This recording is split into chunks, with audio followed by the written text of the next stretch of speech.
Reels वाली बहू। प्रज्ञा को रील्स बनाने का बड़ा ही क्रेज है और वो दिन भर रील्स बनाती रहती है। खाते पीते घूमते फिरते घर में कॉलेज में रील्स बनाने के कारण प्रज्ञा पूरे कॉलेज में हाईलाइटेड है।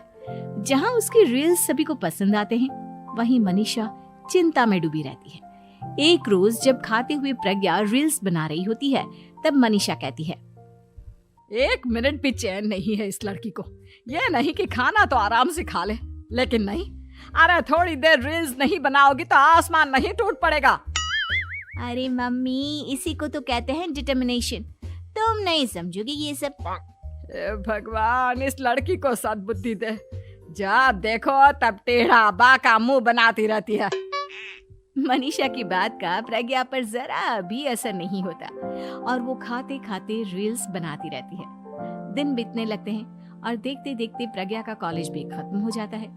आए दिन कोई ना कोई मनीषा को प्रज्ञा की शादी करवाने का सुझाव दे जाता है। सब ठीक ही कहते हैं, प्रज्ञा की शादी कर देनी चाहिए। अपने घर के काम काज में व्यस्त हो जाएगी तो खुद ही ये रील्स और नाच गाना बंद हो जाएगा। मनीषा और प्रेम प्रज्ञा के लिए एक अच्छा लड़का ढूंढने लगते हैं और तभी विकी का रिश्ता प्रज्ञा के लिए आता है, जिसने प्रज्ञा को उसकी रील्स देखकर पसंद कर लिया था। अगले दिन विकी अपने माता पिता के साथ प्रज्ञा के घर पहुंच जाता है और प्रज्ञा साड़ी पहने हाथों में चाय की ट्रे लिए उनके सामने आती है।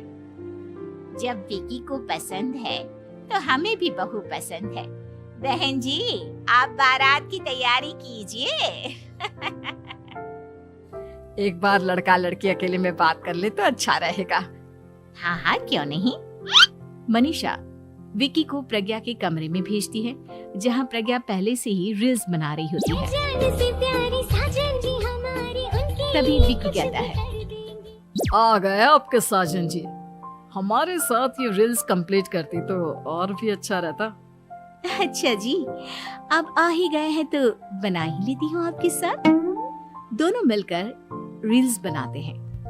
जब वी मीट और तुरंत पोस्ट भी कर देते हैं। फिर विकी कहता है, जब आप साड़ी में चाय लेकर आए तब मुझे लगा कि कहीं मैं गलत घर में तो नहीं आ गया। अब सही है। दोनों की शादी पक्की हो जाती है और शादी के दिन भी प्रज्ञा रील्स बनाने से चूकती नहीं। यहाँ तक कि बारात के समय भी नाचते हुए रील्स बनाती है।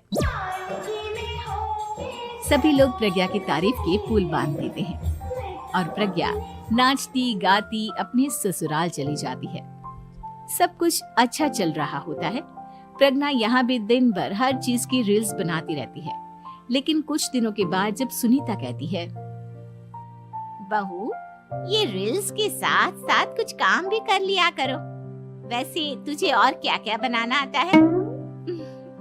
मम्मी जी, वैसे तो सब कहते हैं कि मैं सब कुछ अच्छा बनाती हूँ, लेकिन मुझे लगता है कि मैं मैगी अच्छा बना लेती हूँ।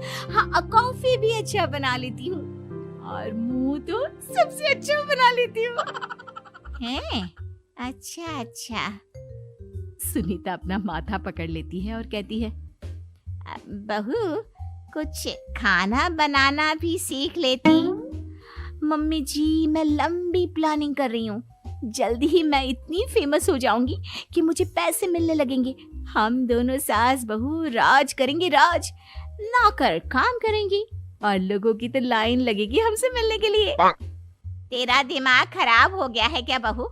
हंसी मजाक तक ठीक है, लेकिन इस तरह घर नहीं चलते। जितना जल्दी हो इस घर के तौर तरीकों को सीख लो। प्रज्ञा मुंह घुमाकर चली जाती है और तुरंत उसी वक्त एक रील बनाती है। ये देख सुनीता का गुस्सा 7वें आसमान पर चला जाता है और विकी के घर आती ही सुनीता उसे सब कुछ बताती है। विकी भी अब प्रज्ञा की इन हरकतों से परेशान हो जाता है। तुम टेंशन मत लो मम्मा, मैं देख लूंगा। विकी कमरे में जाता है तो देखता है कि प्रज्ञा रील्स बना रही है।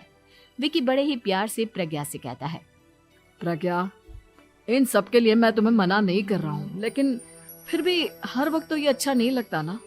समझने की कोशिश करो, मुझे भी तुम्हारा थोड़ा वक्त चाहिए। मैं जब ऑफिस से आता हूँ तो मुझे समय देने की जगह इसी में लगी रहती है। तुम ज्यादा ही सोच रहे हो। तुम भी मेरे साथ रील्स बनाओ ना, तुम्हें भी बहुत अच्छा लगेगा। तुम्हें इज्जत से कोई बात समझ में नहीं आती क्या? दिमाग खराब हो गया है तुम्हारा इस चकाचौंध से। अगर तुमने अपना रवैया नहीं बदला तो मैं तुमसे दूर चला जाऊंगा। तुम ही रिश्ता लेकर आए थे, मुझे लड़कों की कमी नहीं थी और ना आज है। विकी दरवाजा पटककर चला जाता है। धीरे धीरे विकी प्रज्ञा से दूर होता जाता है। एक रोज मनीषा प्रज्ञा के ससुराल उससे मिलने जाती है। तब सुनीता उससे कहती है, बहन जी, अब आई हैं तो कुछ दिन यहाँ रहकर जाइएगा, आप ही का घर है। हाँ मम्मी, बहुत दिन हो गए तुम्हारे साथ एक भी रील नहीं बनाई मैंने। प्रज्ञा तुरंत अपने फोन में रील्स ऑन कर लेती है। ये सब मुझसे नहीं होता। तेरा ये भूत अभी तक नहीं उतरा क्या? बहन जी, आप कुछ कहती नहीं क्या इसे? जब आप ही कुछ नहीं कर पाई तो मैं कर ही क्या सकती हूँ। सास तो वैसी ही बदनाम है।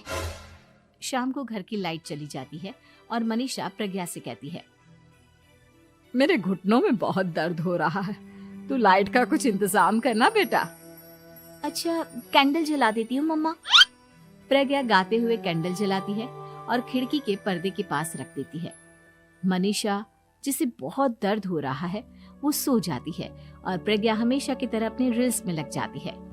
उधर कैंडल की वजह से पर्दा आग पकड़ लेता है और मनीषा के कमरे में आग लग जाती है। बचाओ, कोई है, बचाओ। सभी भागते हैं और विकी कमरे की आग बुझाने में लग जाता है, लेकिन तब तक मनीषा आधी जल चुकी थी। मनीषा की हालत देख प्रज्ञा रोने लगती है। विकी मनीषा को तुरंत हॉस्पिटल ले जाता है और उसे एडमिट कराता है। विकी प्रज्ञा से कहता है, देख लिया ना, तुम्हारे इस नाच गाने की वजह से आज तुम्हारी माँ की जान जाते जाते रह गई। अब पता नहीं तुम और क्या चाहती हो। उधर डॉक्टर कहते हैं, इनकी हालत बहुत नाजुक है, आधे से ज्यादा जल चुकी है। प्रज्ञा रोती हुई मंदिर में जाती है और भगवान के आगे जाकर कहती है, भगवान, मेरी माँ को ठीक कर दो। मैं कसम खाती हूँ, हाथ से ये रील्स बनाना छोड़ दूंगी। बस मुझे मेरी माँ वापस मिल जाए। 2 दिन बीत जाते हैं और मनीषा खतरे से बाहर आ जाती है।